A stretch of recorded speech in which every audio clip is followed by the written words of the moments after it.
Imagine a country in the heart of West Africa with no coastline. A place where dirt roads stretched endlessly and progress often felt out of reach. A land where hope was buried under years of hardship. This was Burkina Faso just a few years ago, a nation struggling with poverty, conflict, and uncertainty.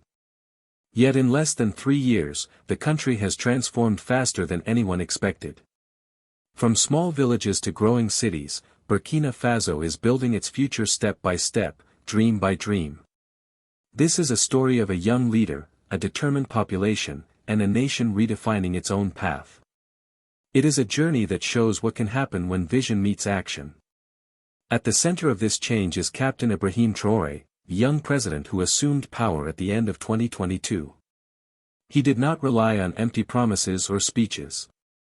Instead, he brought a clear and unwavering belief that Burkina Faso could rise on its own. Traoré imagined a nation where citizens did not depend on outsiders, where opportunities were available to all, and where national pride shone brightly. His leadership focused on action rather than noise. Within a few years, he launched 25 major projects that reshaped the country and drew international attention. These initiatives are creating a new era for Burkina Faso, one grounded in practical results and measurable progress. One of the first signs of this transformation appeared in the skies. In October 2024, a plane painted in the red, green, and yellow of Burkina Faso took off from Ouagadougou International Airport. This was more than a flight. It symbolized a nation reclaiming its strength. For years, the national airline, Air Burkina, had been grounded by crisis. Under Traoré's leadership, it returned to the skies. A new 190-seat plane, purchased quietly from China for $19 million, carried passengers from Ouagadougou to Dakar and then to Bamako. There were no large ceremonies or media fanfare, only results. This flight represented more than travel, it demonstrated that Burkina Faso could reconnect with the world on its own terms. For citizens, seeing that plane in the sky was a moment of pride, proof that their country had returned stronger than before. Traoré did more than revive an airline. He gave people the freedom to imagine bigger goals and reach farther than ever. In the sun-baked lands of southern Burkina Faso, another transformation is taking shape. Cashew farms, once ordinary, have become engines of national pride. A modern cashew factory operates with constant activity. Its machines are not only processing nuts but creating a new sense of national pride. Burkina Faso is one of West Africa's leading cashew regions. For years, however, raw cashews were exported for processing abroad. The profits went elsewhere while local farmers saw little benefit from their hard work. President Traoré decided to change this. He built a cashew processing plant that does more than crack nuts. It generates opportunity. The factory is expected to provide 20,000 direct jobs and up to 50,000 indirect ones, lifting many families out of poverty. Farmers are no longer just growing cashews. They are part of a system that transforms their crops into finished products. This initiative is not just about money. It is about dignity and proving that Burkina Faso can take control of its resources and build a future where its people are the main beneficiaries. Imagine living in a village where the nearest bank is miles away. Even if you reached it, it would not serve you, a farmer, a young entrepreneur, or a woman with big dreams but little money. For millions in Burkina Faso, this was reality. On October 7, 2024, that changed with the launch of the Postal Bank of Burkina Faso, BPPF, in Ouagadougou. This is more than a bank. It is a lifeline for people once left behind. The idea had existed since 1988, but it took Traoré's determination to make it happen. With $25 million in starting funds, the BPPF offers savings accounts, small loans, and basic financial services to women, youth, and farmers. It is not about chasing wealth. It is about giving people the chance to start something meaningful, whether a small business or a family savings plan. Traoré calls it the Bank of Empowerment.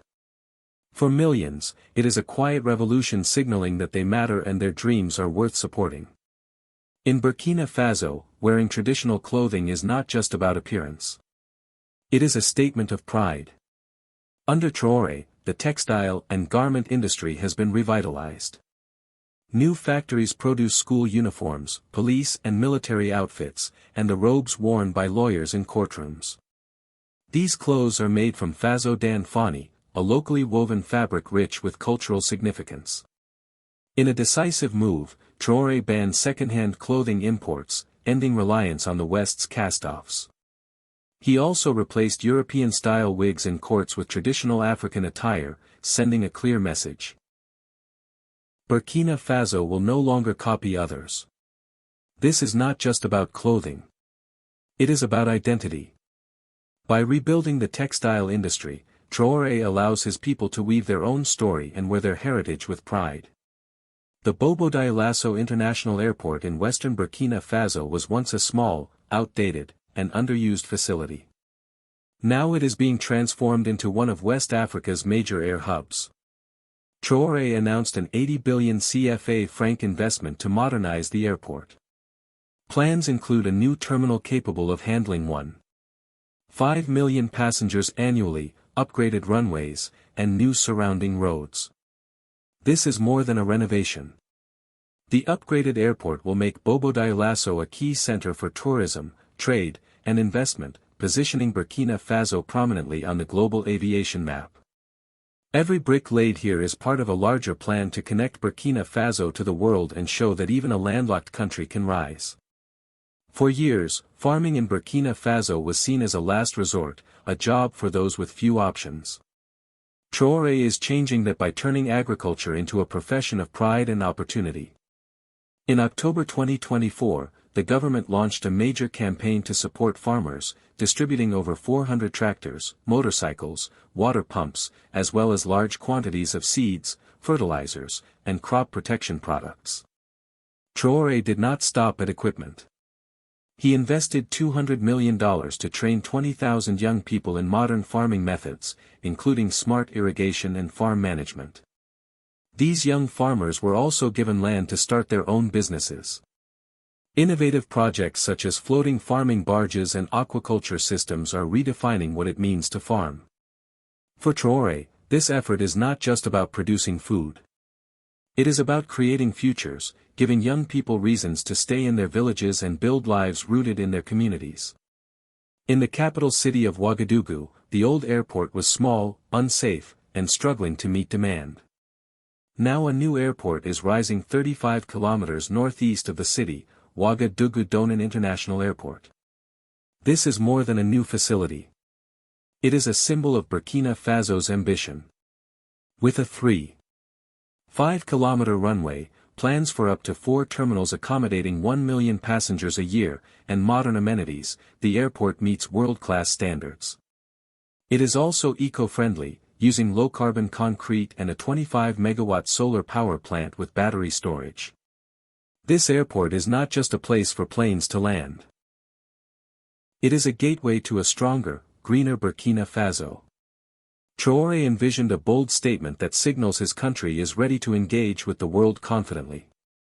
In January 2024, Burkina Faso, Mali, and Niger took a decisive step.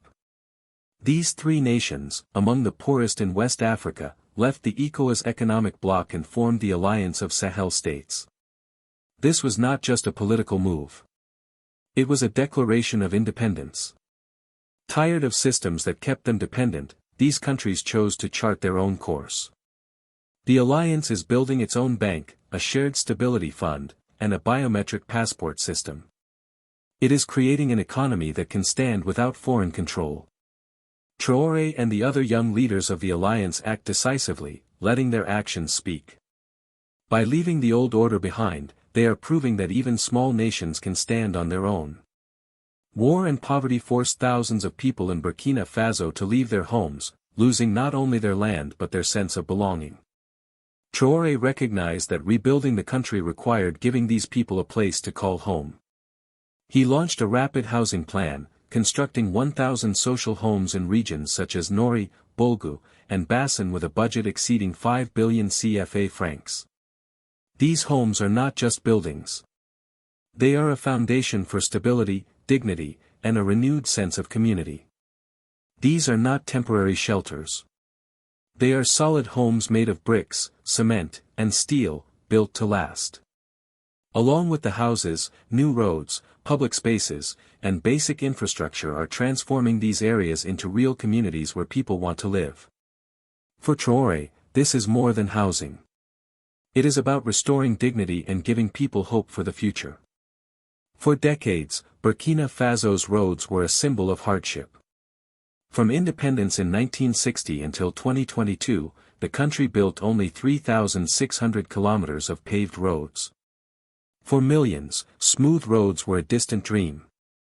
Traoré set an ambitious goal: 50,000 kilometers of new asphalt roads built by the people of Burkina Faso themselves. The government acquired 900 construction machines, trained engineers and workers, and turned road building into a national effort. These roads do more than make travel easier. They connect schools, hospitals, markets, and communities. Each kilometer of asphalt strengthens Burkina Faso and proves that a nation can shape its own future with its own hands.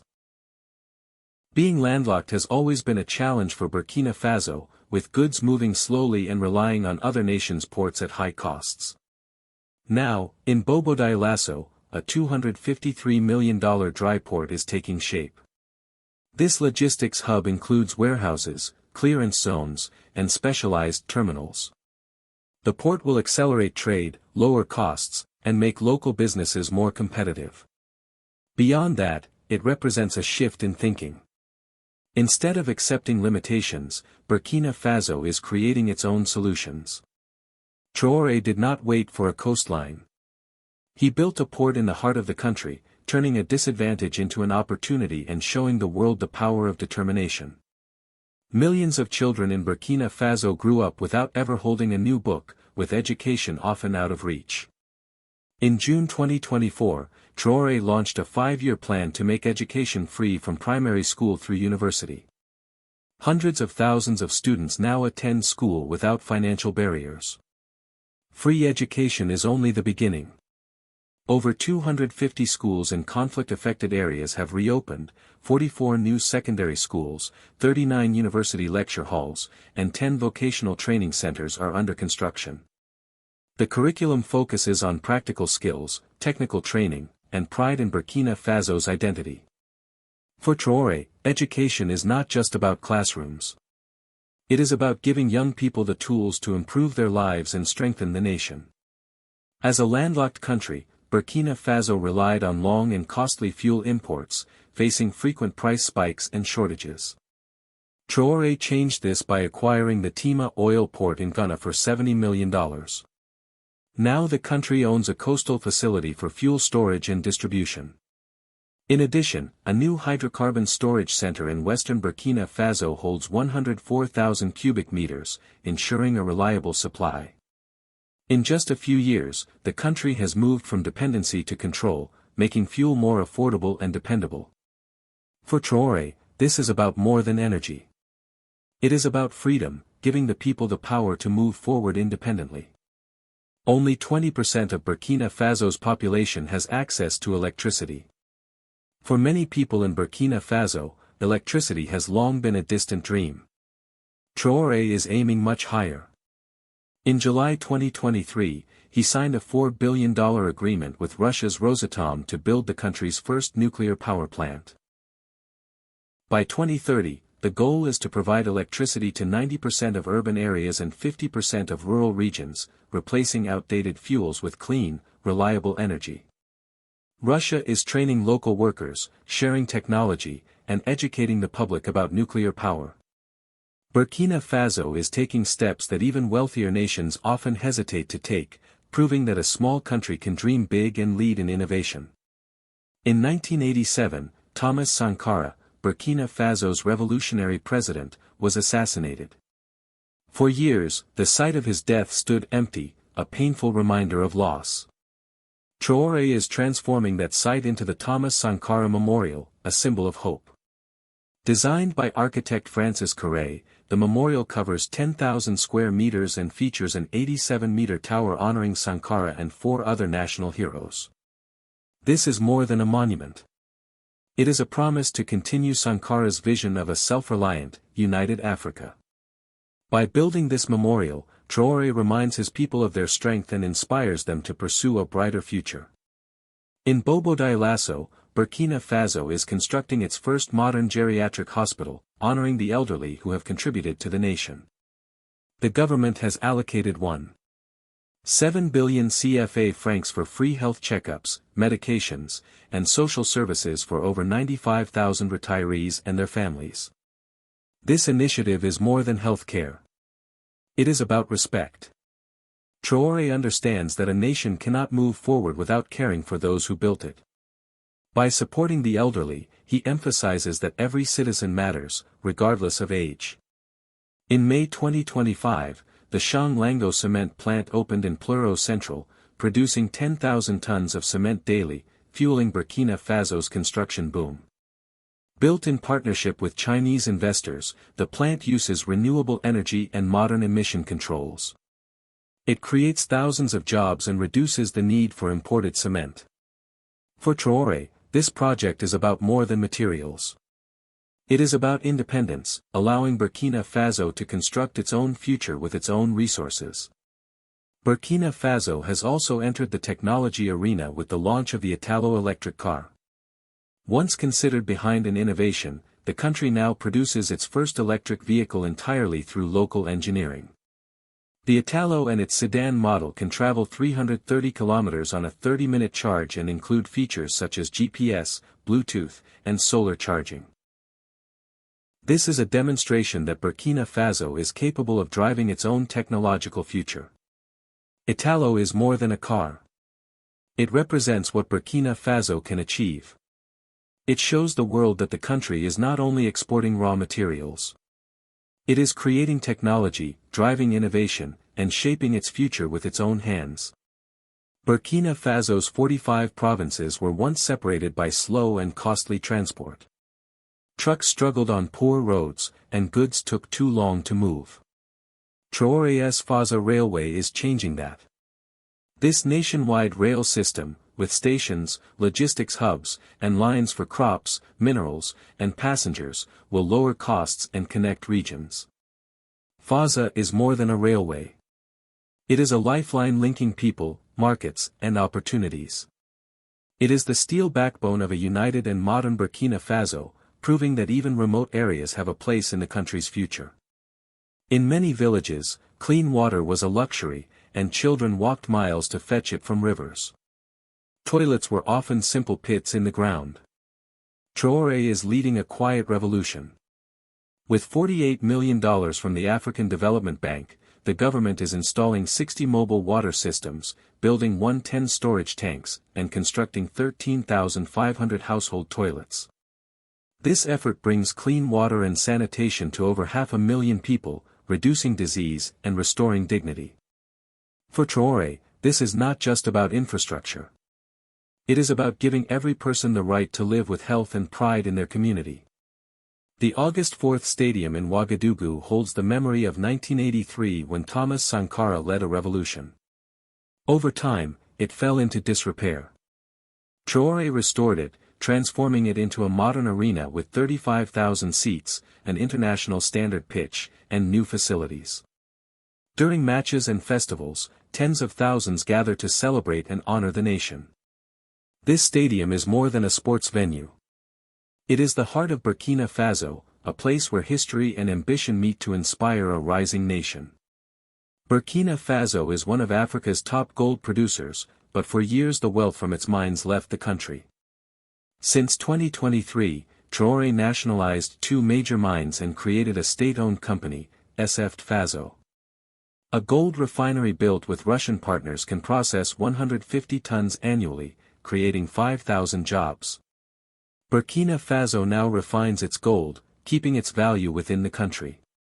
This is not only about money. It is about sovereignty, showing the world that the nation controls its resources and its future. Accessing specialized healthcare used to require leaving the country. Traoré is changing that by building a healthcare system that serves everyone. 2 new university hospitals, one in Banakra with 500 beds and one in Bakawa with 300, are under construction, along with 15 mobile clinics, 55 community health centers, and 5 intensive care units. These facilities bring care to even the most remote areas. For Traoré, a hospital is not just a building. It is a promise that every citizen has the right to health and can trust their country's care system. In just a few years, Burkina Faso has launched 25 projects that are transforming the nation. From reviving the skies to building factories, from paving roads to planting hope, the country is rewriting its story. Traoré and his people are not waiting for permission. They are building a future with their own hands, hearts, and pride. These projects are not miracles.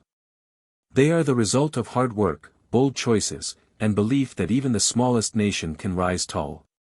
Burkina Faso's journey shows that with vision and courage, any place once considered hopeless can become a beacon of possibility. What part of this story touched you most? Perhaps it was the plane taking off, the cashew farmers standing proud, or the children walking into new classrooms. Whatever it is, Burkina Faso's rise is a call to dream big, act boldly, and believe in the power of purpose. This is Africa rising, not through someone else's approval, but through its own strength. Share your thoughts below. If you believe in a continent defining its own destiny, join the movement. Let's continue telling these stories of hope and resilience and build a world where every nation shines. Thank you for joining this journey. The next chapter of Burkina Faso's story is just beginning.